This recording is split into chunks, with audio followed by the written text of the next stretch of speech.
नमस्कार। आप सभी लोगों का पाटलिपुत्र जीके जीएस क्लासेज में हार्दिक स्वागत है। आज हम लोग बंगाल विभाजन एवं स्वदेशी आंदोलन के बारे में चर्चा करेंगे। ये टॉपिक्स आधुनिक भारतीय इतिहास के अंतर्गत राष्ट्रीय आंदोलन के अंतर्गत महत्वपूर्ण टॉपिक्स है। राष्ट्रीय आंदोलन के 3 महत्वपूर्ण चरण हैं। प्रथम चरण 1885 से 1905, द्वितीय चरण 1905 से 1919 और तृतीय चरण 1919 से 1947 तक है। और इसमें प्रथम चरण 1885 से 1905 के बीच में कांग्रेस की स्थापना के साथ शुरुआत किए थे और इसी कड़ी का अगला भाग बंगाल विभाजन एवं स्वदेशी आंदोलन है, जिसके बारे में हम लोग चर्चा करेंगे। तो आइए शुरुआत करते हैं बंगाल विभाजन एवं स्वदेशी आंदोलन के बारे में। बंगाल विभाजन 1905 में हुआ था।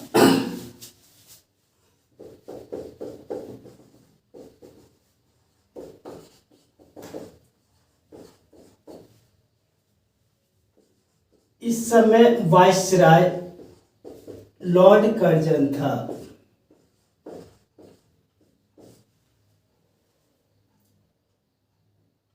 कुल जनसंख्या 7,85,00,000 थी। इस समय बंगाल में बंगाल, बिहार, उड़ीसा एवं आधुनिक बांग्लादेश शामिल थे। बंगाल विभाजन का निर्णय कर्जन ने राजनीतिक उद्देश्य से किया था,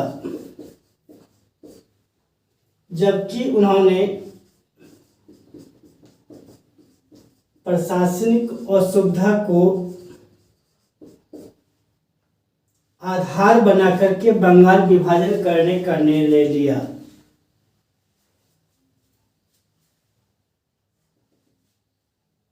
बंगाल दिसंबर 1903 में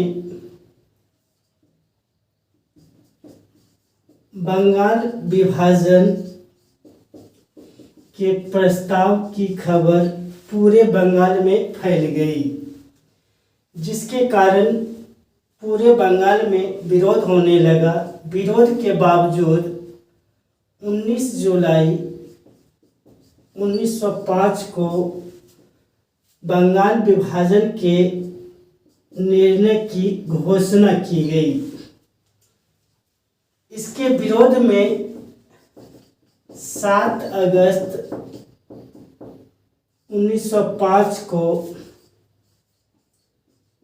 कलकत्ता के टाउन हॉल में स्वदेशी एवं बहिष्कार से संबंधित प्रस्ताव पारित किए गए। बंगाल विभाजन 16 अक्टूबर 1905 को बंगाल विभाजन प्रभावी हो गया। बंगाल को 2 भागों में पश्चिमी बंगाल एवं पूर्वी बंगाल में विभाजित कर दिया गया। पश्चिमी बंगाल में पश्चिम बंगाल, बिहार एवं उड़ीसा को शामिल किया गया तथा इसका मुख्यालय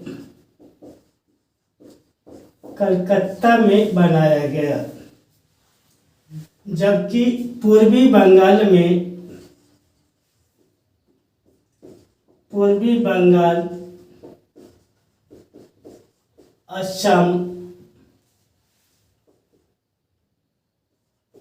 एवं आधुनिक बांग्लादेश शामिल थे और इसका मुख्यालय ढाका में बनाया गया। 16 अक्टूबर 1905 को बंगाल विभाजन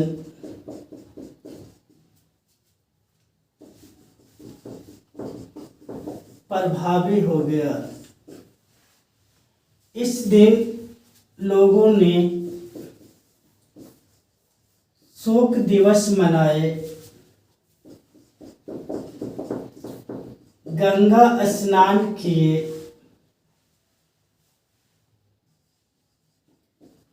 एक दूसरे के कलाई पर राखियां बांधी, तथा वंदे मातरम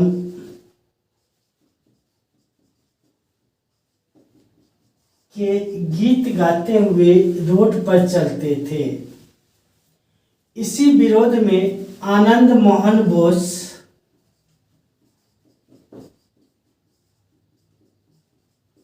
और सुरेंद्र नाथ बनर्जी ने 2 विशाल जनसभाएं आयोजित किए थे, जिसमें 50,000 करीब और 75,000 लोग इकट्ठा हुए थे। एक बार रिकॉल करते हैं।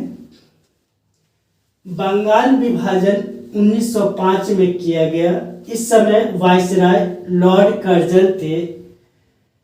बंगाल की जनसंख्या उस समय 7 करोड़ 85 लाख थी। बंगाल में उस समय बंगाल, बिहार, उड़ीसा एवं आधुनिक बांग्लादेश शामिल थे।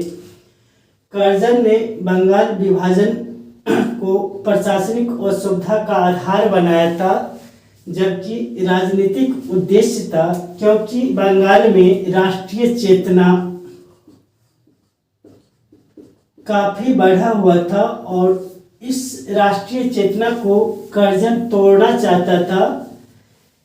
दिसंबर 1930 में बंगाल विभाजन के प्रस्ताव की खबर पूरे बंगाल में फैल गई थी। इससे लोगों ने विरोध किया था। विरोध के बावजूद 19 जुलाई 1905 को बंगाल विभाजन का निर्णय लिया गया। इसके विरोध में 7 अगस्त 1905 को कलकत्ता के टाउन हॉल में स्वदेशी एवं बहिष्कार से संबंधित प्रस्ताव पारित किए गए थे।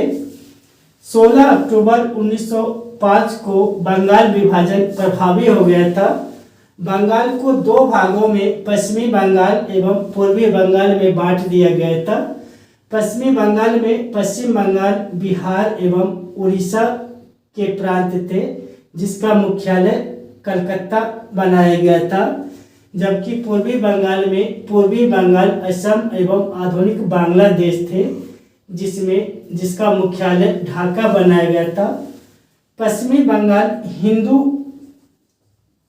बहुसंख्यक और पूर्वी बंगाल में मुस्लिम जनसंख्या की अधिकता थी। बंगाल विभाजन 16 अक्टूबर 1905 से प्रभावी हो गया था। इस दिन पूरे बंगाल में शोक दिवस के रूप में मनाया गया। लोगों ने गंगा स्नान किए, एक दूसरे के कलाई पर राखियां बांधी, वंदे मातरम के गीत गाते हुए सड़कों पर चलते थे और इसके विरोध में आनंद मोहन बोस और सुरेंद्र नाथ बनर्जी ने 2 विशाल सभाएं आयोजित किए थे। आनंद मोहन बोस के सभा में 50,000 जबकि सुरेंद्र नाथ बनर्जी के सभा में 75,000 लोग इकट्ठे हुए थे। इसका स्क्रीनशॉट ले लीजिए।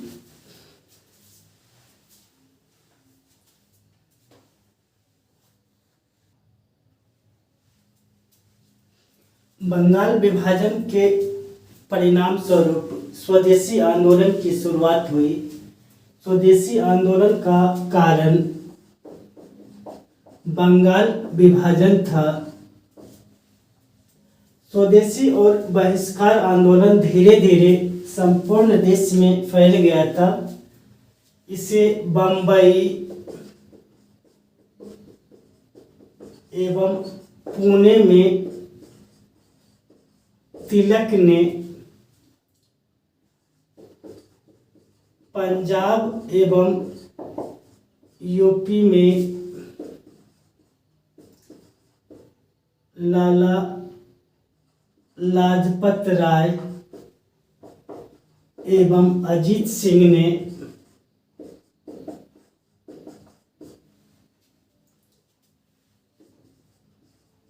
दिल्ली में सैयद हैदर रजा ने तथा मद्रास में चिदम्बरम पिल्ले ने प्रसारित किया। स्वदेशी आंदोलन की सबसे महत्वपूर्ण विशेषता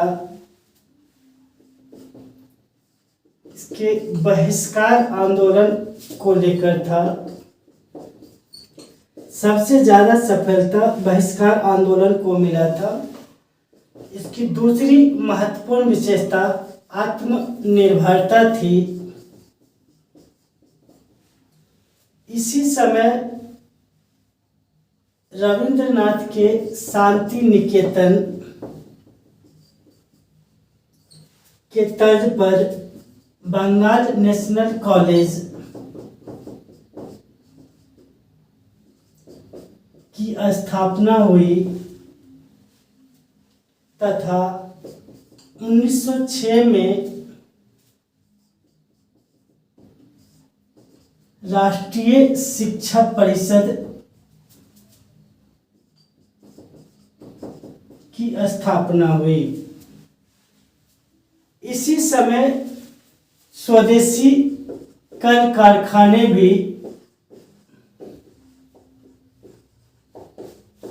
स्थापित हुए, जिसमें पीसी राय का बंगाल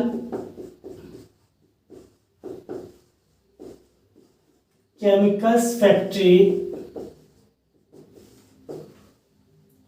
एवं जमशेदपुर में स्थापित टाटा इस्पात संयंत्र प्रमुख है। इस समय बांग्ला साहित्य के विकास में भी काफी सहयोग मिला तथा रविंद्रनाथ टैगोर ने अमार सोनार बांग्ला लिखा, जो 1971 में बांग्लादेश का राष्ट्रगान बना।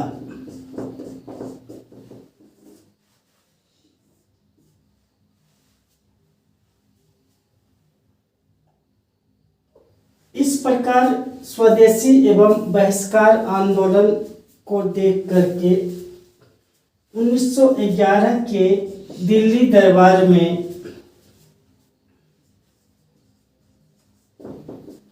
बंगाल विभाजन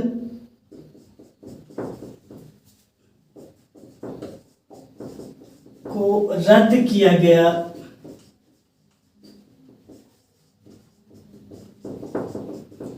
साथ ही अन्य महत्वपूर्ण निर्णय लिए गए कि राजधानी कलकत्ता से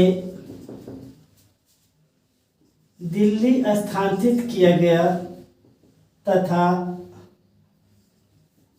बंगाल से बिहार को अलग कर दिया गया। इस प्रकार बंगाल विभाजन के कारण स्वदेशी आंदोलन की शुरुआत हुई थी। स्वदेशी आंदोलन का कारण बंगाल विभाजन था। स्वदेशी और बहिष्कार आंदोलन धीरे धीरे संपूर्ण देश में फैलने लगा था। बम्बई एवं पुणे में इसे तिलक ने प्रसारित किया था। पंजाब एवं उत्तर प्रदेश में लाला लाजपत राय एवं अजीत सिंह ने जबकि दिल्ली में सैयद हैदर रजा ने और मद्रास में चिदम्बरम पिल्ले ने स्वदेशी आंदोलन का प्रचार प्रसार किया था। इस आंदोलन की सबसे बड़ी विशेषता या सबसे ज़्यादा सफलता बहिष्कार आंदोलन को मिला था, जिसमें विदेशी वस्तुओं के बहिष्कार सबसे ज़्यादा किए गए थे। दूसरी सबसे महत्वपूर्ण विशेषता आत्मनिर्भरता की थी। इसी समय रविंद्रनाथ के शांति निकेतन के तर्ज पर बंगाल नेशनल कॉलेज की स्थापना की गई थी। 1906 में राष्ट्रीय शिक्षा परिषद का गठन किया गया था। साथ ही स्वदेशी कल कारखाने इसी समय स्थापित हुए थे। पीसी राय ने बंगाल केमिकल फैक्ट्री की स्थापना की थी। इसी समय टाटा इस्पात संयंत्र की भी स्थापना हुई थी। बांग्ला साहित्य का स्वर्णकाल माना जाता है। अमर सोनार बांग्ला के रचनाकार रविंद्रनाथ टैगोर थे और ये बांग्लादेश का राष्ट्रगान 1971 में बना था। 1911 में दिल्ली दरबार में बंगाल विभाजन को रद्द किया गया था। साथ ही भारत की राजधानी कलकत्ता से दिल्ली स्थानांतरित किया गया था और बंगाल से बिहार को अलग प्रांत का दर्जा दिया गया था। इसका स्क्रीनशॉट ले लीजिए।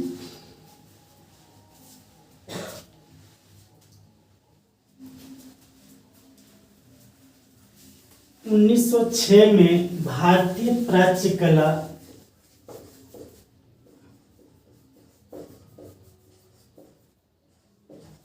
संस्था की स्थापना की गई,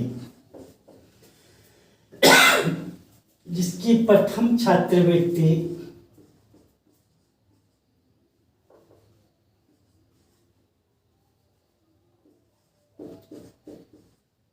नंदलाल बोस को मिली।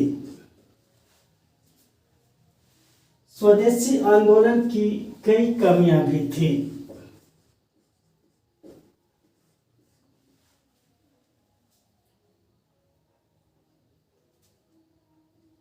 स्वदेशी आंदोलन शहरों के मध्यम एवं उच्च वर्ग तक ही सीमित रहे। यह बंगाल के किसानों को प्रभावित नहीं किया।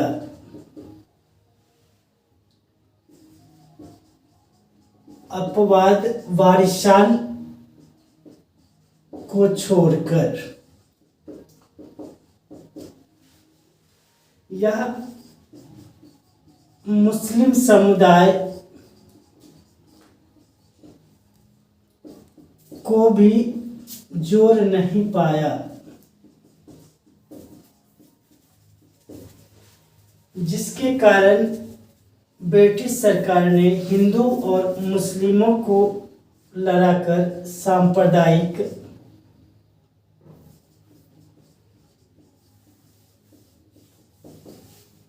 दंगे करवाए तथा सांप्रदायिकता के आधार पर मुस्लिम लीग की स्थापना 1906 में किया गया। पुनः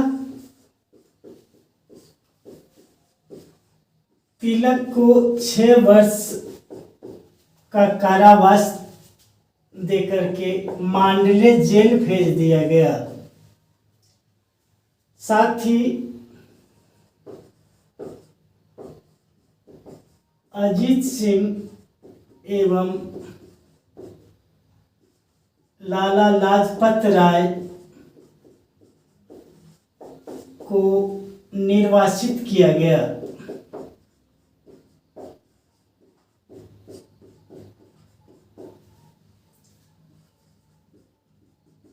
अरविंद घोष एवं बिपिन चंद्र पाल ने सक्रिय राजनीति से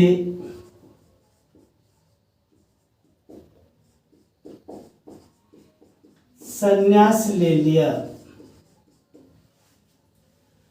इस प्रकार यह आंदोलन धीरे धीरे समाप्त हो गया, लेकिन फिर भी बंगाल विभाजन के परिणाम स्वरूप स्वदेशी आंदोलन की शुरुआत हुई थी और यह स्वदेशी आंदोलन आगे राष्ट्रीय आंदोलन के विकास में उसको दिशा देने में महत्वपूर्ण कार्य किया। एक बार पुनः रिवाइज करते हैं। 1906 में भारतीय प्राच्य कला संस्था की स्थापना की गई थी, जिसकी प्रथम छात्रवृत्ति नंदलाल बोस को दिया गया था। स्वदेशी आंदोलन की कई कमियां भी थी। यह आंदोलन शहरों के मध्यम एवं उच्च वर्ग तक ही सीमित रहे थे। यह किसानों को और मुस्लिम समुदाय को अपने साथ नहीं जोड़ पाया था, किसानों को प्रभावित नहीं किया था, अपवाद वारसाल था। मुस्लिम समुदाय भी इससे नहीं जुड़ पाए थे। ब्रिटिश सरकार ने सांप्रदायिक दंगे करवाए तथा मुस्लिम लीग की स्थापना 1906 में इसी का परिणाम है। पुनः तिलक को गिरफ्तार कर 6 वर्ष का सजा देकर के मांडले जेल भेज दिया गया। अजीत सिंह एवं लाला लाजपत राय को निर्वासित किया गया। अरविंद घोष एवं बिपिन चंद्र पाल सक्रिय राजनीति से संन्यास ले लिए, जिसके कारण 1908 के मध्य आते आते यह आंदोलन समाप्त हो गया था। इसी के साथ मिलते हैं अगले वीडियो में, तब तक के लिए नमस्कार।